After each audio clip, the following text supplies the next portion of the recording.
Assalamualaikum warahmatullahi wabarakatuh. Halo semuanya anak-anakku, apa kabar semuanya? Semoga kita selalu dalam keadaan sehat walafiat ya.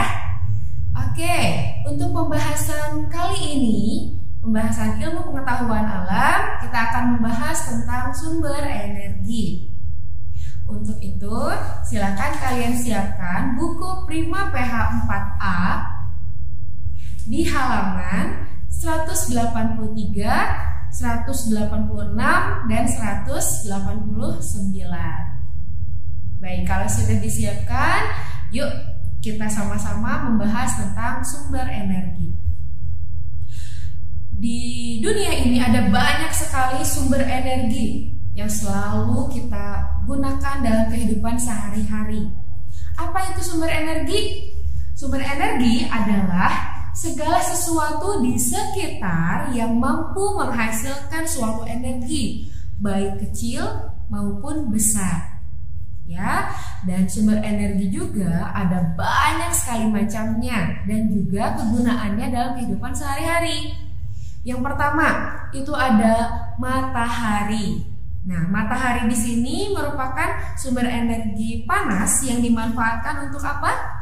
Betul, untuk menjemur pakaian, untuk menjemur garam, atau misalnya bisa energi cahaya matahari juga membantu proses fotosintesis dan pembangkit energi listrik yang menggunakan alat yang bernama panel surya. Ya, yang kedua itu ada air. Air merupakan sumber energi gerak yang dimanfaatkan untuk banyak hal, misalnya untuk menggerakkan perahu, atau misalnya untuk memutar kincir air, atau bahkan air juga bisa dijadikan sebagai sumber energi listrik yang namanya adalah pembangkit listrik tenaga air, betul ya, atau tenaga banyu biasanya ya disebut seperti itu. Yang ketiga itu ada angin. Nah, angin merupakan sumber energi gerak yang dimanfaatkan juga untuk pertama memutar kincir angin sebagai pembangkit listrik, ataupun misalnya mendorong perahu layar karena ada layar dari perahu tersebut harus terkena angin supaya perahu tersebut bisa maju. Kemudian sebagai penghasil energi listrik juga ya. Yang keempat itu ada biomasa. Biomasa merupakan sumber energi yang berasal dari makhluk hidup. Misalnya ada serbuk kayu, ada limbah jagung, dan kotoran ternak. Ya, biasanya biomasa juga dapat digunakan untuk menghasilkan energi listrik, untuk pupuk dan juga biogas. Biasanya biogas itu dimanfaatkan untuk memasak. Nah, berikutnya adalah makanan. Makanan merupakan sumber energi kimia yang berasal dari hewan dan tumbuhan.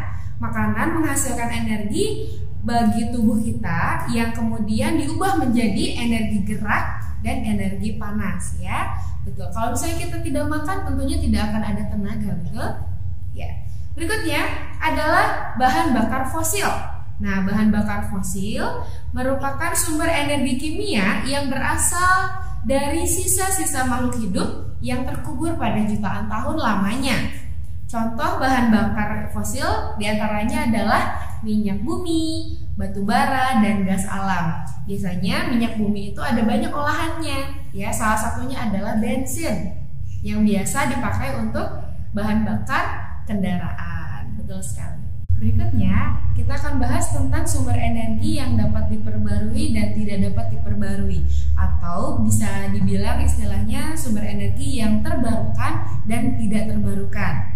Baik, sumber energi yang terbarukan merupakan sumber energi yang selalu tersedia di alam dan dapat dimanfaatkan secara terus-menerus. Ya, contohnya adalah cahaya matahari, angin, air, tanah, tumbuhan, hewan, biomasa, geotermal atau panas bumi, dan nuklir. Ya, itu akan ada selalu yang akan selalu ada, maksudnya untuk energi yang terbarukan, ya. Sedangkan energi yang tidak terbarukan merupakan energi yang tersedia di alam tapi terbatas. Contohnya seperti tadi minyak bumi dan juga batu bara.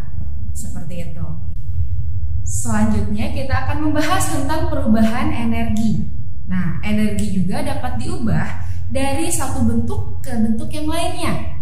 Contoh, perubahan energi yang terjadi pada energi listrik dan berubah menjadi energi panas.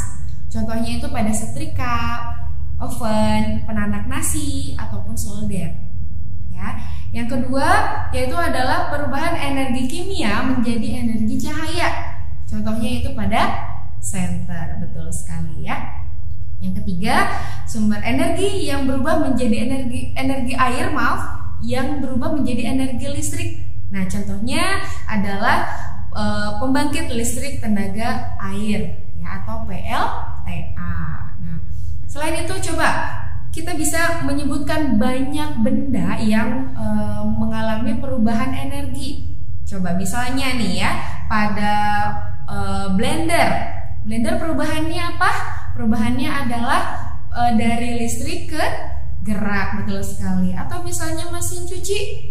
Mesin cuci dari perubahan energinya apa? Perubahan energi listrik menjadi gerak juga, ya, seperti itu. Setrika. Nah, coba kalau setrika apa tadi? Ya, setrika itu perubahan energinya adalah perubahan energi listrik menjadi energi panas, ya, seperti itu. Dan banyak sekali contoh-contoh yang selalu kita lihat dalam kehidupan sehari-hari, ya. Nah, berikutnya yang terakhir adalah tentang energi alternatif. Bagaimana Bu seandainya sumber energi yang ada di sini sudah sudah mulai menipis, sudah mulai habis. Bagaimana caranya? Nah, kita juga memiliki energi alternatif. Selain yang sudah tadi Ibu sebutkan, bahwa energi alternatif juga dapat menggantikan bahan bakar fosil, ya, karena persediaan yang terbatas. Contohnya pada energi alternatif itu adalah pertama energi angin yang dimanfaatkan untuk menghasilkan energi listrik dengan menggunakan generator. Yang kedua adalah energi angin yang dimanfaatkan untuk menghasilkan energi angin dan menggunakan turbin angin. Yang ketiga, energi matahari diserap oleh panel surya untuk diubah menjadi energi listrik. Yang keempat, energi panas bumi atau geotermal yang berasal dari bebatuan panas yang digunakan untuk menghasilkan uap yang panas untuk memutar turbin dan membangkitkan listrik. Kelima adalah energi biomasa yang berasal dari bahan organik seperti kotoran hewan, jagung, kedelai, dan jarak. Untuk memantapkan pembelajaran kita, maka Ibu akan berikan latihan soal pada buku Prima 4A di halaman 184, latihan 2.